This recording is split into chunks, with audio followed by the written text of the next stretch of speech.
Good afternoon friends, আমি অনেকদিন এসে গেছি আজকের লাঞ্চের মেনু নিয়ে। আজকের লাঞ্চের মেনুতে আছে দেখুন নিম বেগুন। এটা অনেক দিন পরে আমার বাড়িতে হলো, ভীষণ ভালো লাগে খেতে। আর আছে এখানে দেখুন চিচিঙ্গে পোস্ত, চিচিঙ্গে পোস্ত আছে। আর সঙ্গে আছে একটু মুসুর ডাল পাতলা করে নিয়েছি পেঁয়াজ দিয়ে। আর আছে কাতলা মাছ, কাতলা মাছে কালিয়া করেছি। এটা হচ্ছে কাস্তুরি মেথি দিয়ে কাতলা মাছের কালিয়া করেছি।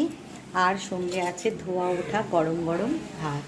তো বন্ধুরা, এই ছিল আজকে আমার লাঞ্চের মেনু। যদি ভালো লেগে থাকে আমার লাঞ্চের মেনু, তাহলে একটা লাইক দিয়ে দেবেন, আর একটা শেয়ার করে দেবেন, আর একটা কমেন্টস করে দেবেন।